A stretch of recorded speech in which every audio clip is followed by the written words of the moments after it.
another episode of Ask a Pastor. So awesome to be back with you today. And I hope that wherever you are today, this content is bringing you value. If you enjoy this, would you hit like, subscribe, share, follow? Wherever you're watching this, it only helps the show. And if you're looking for a church, this is a ministry of Hope Church here in Cleveland, and we would love to have you with us. We have Sunday services at 9:30 and 11. Tonight we have revival service at 6:30, and starting next week we have small groups at 6:30 on Wednesday nights as well. Our small groups are starting this week on Sunday nights as well at 4:30. We would love to have you as a part of that. So the point of this show is to answer the tough questions. I'm hearing on social media, well, the church is not answering questions. The church is not doing this. And so my hope for this episode is for you to see that the church is willing, a pastor is willing to answer any tough questions that you might have. And so the question today, I think, is a good question, is can you set boundaries, healthy boundaries, and still be a good Christian? I think universally as Christians, we've kind of been taught or programmed, whether good or bad, to kind of not have decent boundaries. And we feel like we have to allow people to take advantage of us because we need to be a good Christian and love others. But I think you can still love people and still set healthy boundaries. And so can a Christian have healthy boundaries and still be a good Christian? Absolutely. But Christians sometimes struggle with these boundaries because we've been taught, put others before yourself, turn the other cheek, go the extra mile, forgive 70 times 7, love your enemies. And all those are great biblical concepts. And I'm not saying we should ignore those. But we sometimes turn those into the Bible, what the Bible never says. And that is, being a good Christian means everybody gets unlimited access to me, or I can never say no, or if I forgive someone, I have to keep letting them hurt me. Or if someone needs me, I have to feel obligated to help them. And so you can love someone and still tell them no. I want that to free you today. You could love someone and still tell them no. You can forgive someone and still establish a boundary. You can be compassionate without being controlled, and you can serve people without allowing them to consume you. And that's a struggle for me as a pastor. You want to always be open and available to people, and sometimes people they push that boundary. I work, this is my full-time job. And so usually I clock out at 4 o'clock. And this is not absolute, but for the most part, I try to keep meetings within that 9 o'clock to 4 o'clock boundary. And a lot of times people will try to push that. They say, well, I don't get off work till this. Well, I don't get off work till this. Now, they need my help, but they want me to work outside of my working hours to help them. And so I've had to establish the boundaries. Like, listen, there's a few things that I will say okay to, but here's the thing. If I'm saying yes outside of work hours, then I'm saying no to my family. And so I have to manage that. I have to balance that. I have to set those boundaries. Now, that's not to say absolutely, if there's not an emergency, I won't do that. But, for the most part, I don't take meetings after 4 o'clock. Sometimes I do on Wednesdays because Wednesdays are a church day and I'm here a little bit longer. And so I've had to set that boundary. And, sometimes people don't appreciate that. Sometimes people don't understand that. But here's the thing. You wouldn't go to a counselor and expect a counselor to meet with you outside of their schedule. You wouldn't go to Chili's and expect Chili's to be open outside of their schedule to you. So why do you expect that of a pastor or somebody else? And so I've had to set those healthy boundaries because ultimately my family deserves to have me at home. And those are some boundaries that I've had to set in my own personal life. So today I hope to bring you 6 key insights that will help you learn to say no, set healthy boundaries, all those things, and still be a good Christian. Number 1, Jesus had boundaries. Jesus had boundaries. It says in Luke 5:15-16, it says, but now even more the reports about him went abroad, and great crowds gathered to hear him and to be healed of their infirmities. But he withdrew to a desolate place and prayed. So the crowds were growing. People were genuinely in need of Jesus. There was still sick people that needed healing, yet Jesus withdrew because he needed time with his heavenly Father. And this is important. Someone else's need does not automatically become God's assignment for you. Someone else's needs does not automatically become God's assignment for you. Listen, you don't have to take other people's burdens. Sometimes God is doing something in their lives, and listen, God can handle it without you. He doesn't always need you to handle it. And so, Jesus didn't allow other people's expectation to determine his priorities. Jesus knew who he was, he knew why he was here, and what his Father had called him to do. In Mark 1:35 through 38, it says, "And rising very early in the morning while it was still dark, he departed and went out to a desolate place. And there he prayed. And Simon and those who were with him searched for him, and they found him and said to him, 'Everyone is looking for you.' And he said to them, 'Let us go to the next town, that I may preach there also, for that is why I came.'" So everyone was looking for Jesus. The disciples essentially told him, "Everybody wants you." And Jesus says, "It's time to go elsewhere." Jesus didn't allow people's expectations to replace the Father's direction that he had for his life. So how do you apply this to your life? Before you automatically say yes to someone, you have to ask these questions. Is God actually asking me to do this? Am I saying yes because I feel called, or because I feel guilty from someone else's expectations? Or am I trying to obey God or keep someone else from being disappointed? Listen, I would rather disappoint somebody else than disappoint God. I always want to stay on assignment from God. The second principle today is know what you're responsible for.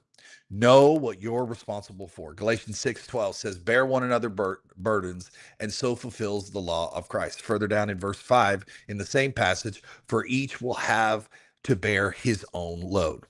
At first, that sounds contradictory, but there is a difference between a burden and a load.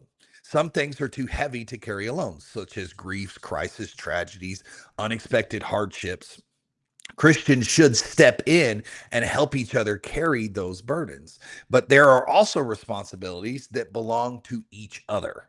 So I can support you without taking responsibility for you. I can pray for you without making the decision for you. I can help you without rescuing you from every consequences of your decision. I can love you without allowing your choices to control my time. And so you have to understand that there's a difference between helping and enabling someone. There's a difference between helping and enabling someone. Helping says, "I'll walk with you while you take responsibility." Enabling says, "I'll take responsibility so you don't have to." So the key thought here is love doesn't mean taking ownership of somebody else's life. Sometimes continually rescuing someone actually prevents them from growing.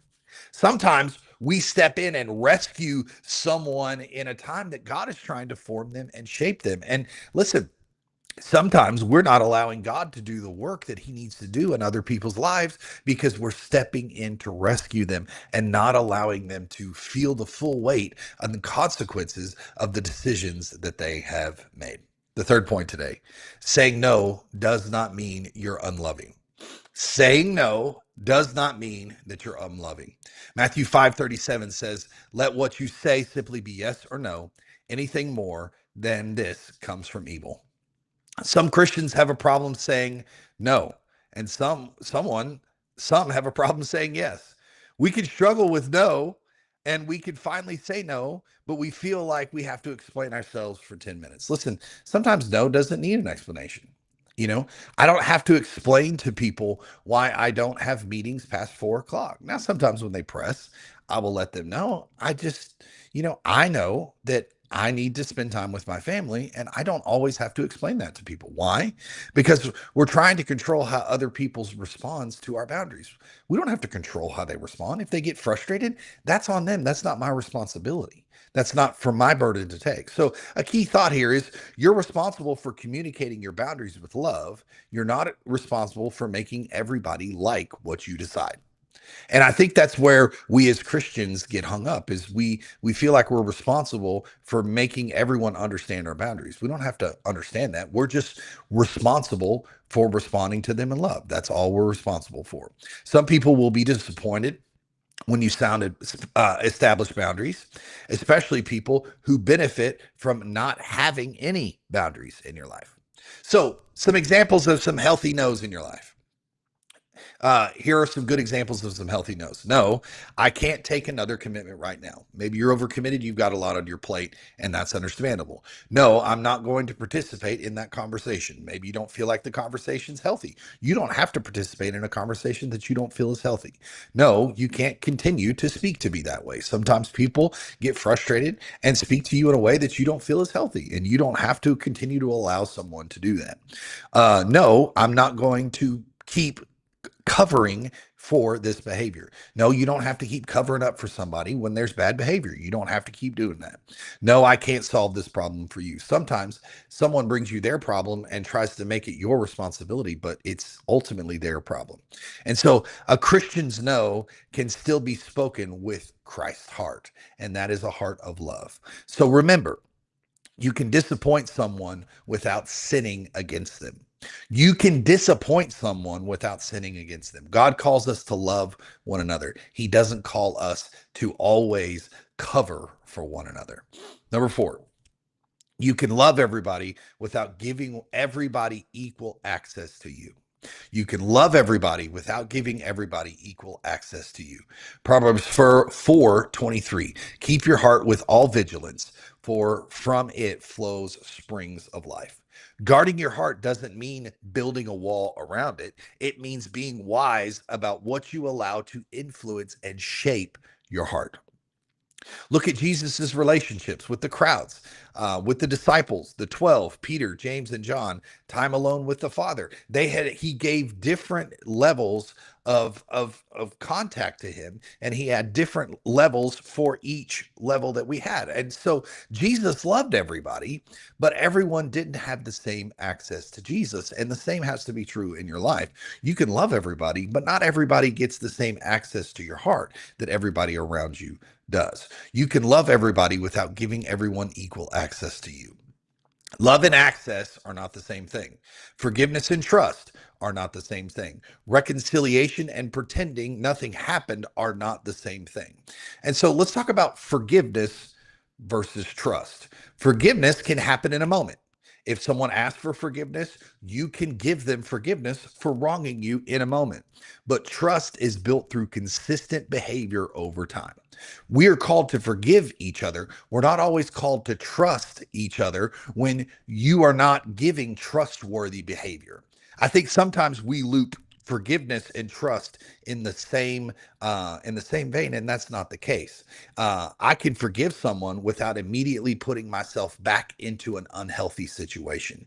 We have to allow trust to be built over time, and sometimes people think that they should have the same amount of trust that they had before they wronged you, and that is you truly forgiving them, and that's not the case. Forgiveness, when someone has hurt a relationship, you can forgive them, but trust has to be built back over time. And so forgiveness does not mean that someone has the instant access that they had before, because that is not necessarily healthy for us emotionally, because we got damaged in that process. And so we can't allow someone to be in as close as they once were. They have to build that up over time. Number 5. Don't use boundaries as an excuse not to love. Now, some people will take this to the extreme and say, oh, I'm setting boundaries. Well, don't use boundaries as an excuse not to love. There needs to be a balance. Boundaries can be a spiritually sounding excuse for avoidance, bitterness, unforgiveness, selfishness, punishment, refusing to deal with difficult people. Jesus consistently crossed social boundaries to reach the people that no one else did. He touched the lepers. He ate with the sinners. He spoke with the people that were socially rejected. He moved towards hurting and broken people. Listen, boundaries should protect your ability to love. They shouldn't be an excuse to stop loving people. You know, I don't know if I should say this, but I'm going to. It's my podcast. I can say it. But what I've experienced in my time as pastor is sometimes churches use boundaries as a way not to love the people that we're called to love. Listen, one thing I know about church is everyone is allowed to come into church. Now, not everyone is allowed to serve at certain levels of the church. Yes, we have to protect leadership, but church is a place that all are allowed. And sometimes churches, we have made it seem, and why people don't want that to necessarily be a part of us, we've made it seem like you have to clean yourself up before you come into church. And we've made that seem like a boundary, but really it's unloving.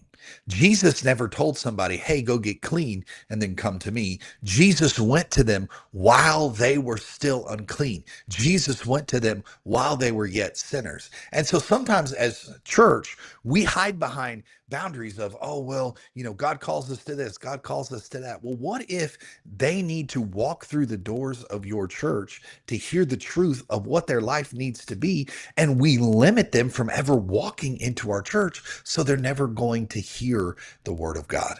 Listen, church, people don't need to clean themselves up before they come into your church. That's not a healthy boundary. God calls us to love each other. The boundaries are set once they are inside the church, once they are a part of us. That's when we set the healthy boundaries with him. And sometimes we keep people at an arm's distance when Jesus calls us to bring them in. And so before setting a boundary, ask, am I protecting something healthy or am I trying to punish someone? There's the difference between I need distance because this relationship has become unhealthy and you hurt me, so I'm going to make you hurt. One is the boundary, the other is revenge. And so point number 6, the last point, this is where the practical things come in today. How do I set healthy boundaries as a Christian? How do I set healthy boundaries as a Christian? Number 1, be clear. People cannot respect boundaries you never communicate. Instead of saying, you need to stop yelling at me, try, if you begin yelling or insulting me, I'm going to end this conversation and we can talk another time when you calm down. The key distinction: control tells somebody else what they have to do. A boundary decides what you will do. Number 2, be consistent. People may test new boundaries, especially if they are not accustomed to the if they are accustomed to the old version of you. Don't establish a boundary and abandon it every time somebody gets upset. Be consistent. When you set a boundary, stay consistent with this. This is one thing as a pastor, we as we grow, we have to set new boundaries, new things, and people get upset. But the thing is we say, well, I'm sorry that you're upset, but we're going to do this anyway, because it's a boundary that needs to be set, not only to protect other people, to protect the church, and to keep the church moving forward. Number 3, don't let guilt make your decisions. Don't let guilt make your decisions. Feeling guilty doesn't automatically mean you've done something wrong. Sometimes guilt is conviction, but sometimes guilt is simply discomfort because you're learning to say no. Sometimes you have some guilt because you're learning to say no. And so you can disappoint someone without sinning against them. Some of you really need to hear that today. You can disappoint somebody without sinning against them. Number 4, release people to God. You are not somebody's Holy Spirit. You cannot make someone change. You cannot make someone apologize. You can not make someone become responsible for what they've done to you. You cannot make someone follow Jesus. You cannot fix everyone's life. Here's what you can do. You can pray for them. You can love them. You can speak truth into their life. You can help them when it's appropriate. And ultimately, you can point them towards Jesus. But sometimes you have to say, God, they're yours. I can't do what only you can do. God, you have to look at them and say, sometimes, God, they're yours. I can't do what only you can do. Sometimes we just have to release people to God.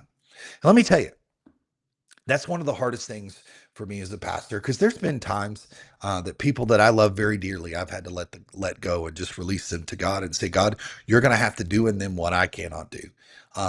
There's a handful of people in my life that I've had to do that with. And ultimately there was nothing I could say, nothing I could do that could mend the relationship. And I ultimately just had to say, God, this is yours.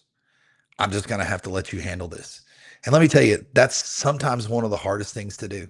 You just have to let them go because you've done everything that you can do.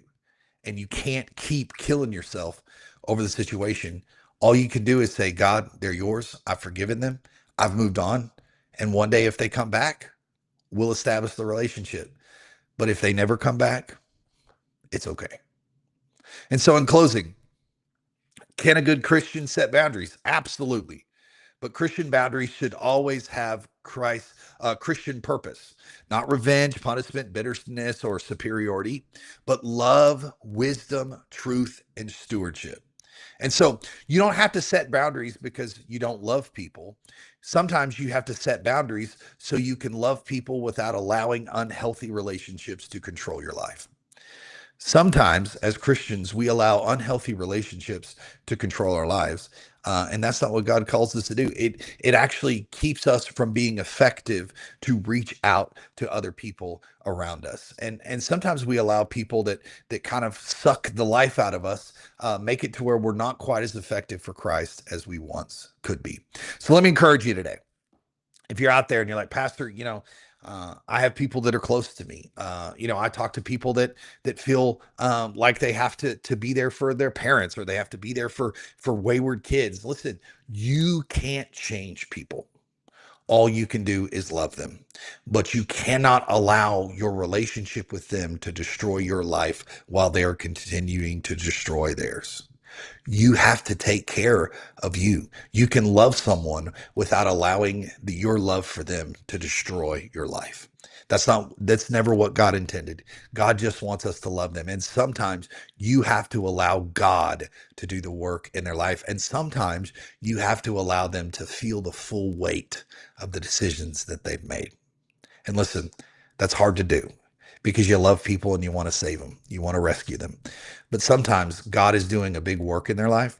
And sometimes you just need to allow that full weight of that responsibility, of that decision they make, to rest on them. And you can't do anything about it. So that's it for today. It was so good to have you with us today. Hey, if you enjoy this, like I said, like, share, subscribe. Wherever you're listening to this, share it with your friends. Drop a comment if you have a question. I'd love to answer your questions, and I'd love to answer any questions that you have. Like I said, this is a ministry of Hope Church in Cleveland, and so if you'd like to give to this, you can go to hopechurchcleveland.com and give. I tell you, all of your gifts help fuel the amazing work that the Lord is doing around this place, and this is just one product of that. If you don't have a church, we'd love to have you. We've got 2 locations, one in Meridian. They meet at 10:30, one here in Cleveland at 9:30 and 11, and one to come here pretty quick in Alvarado, Texas. So God is on the move, and we're excited about what he's doing. But hey, hope you have an awesome day. I know it's the first day of school for us here in Cleveland. So I hope your day is awesome, and I hope to see you next time on Ask a Pastor.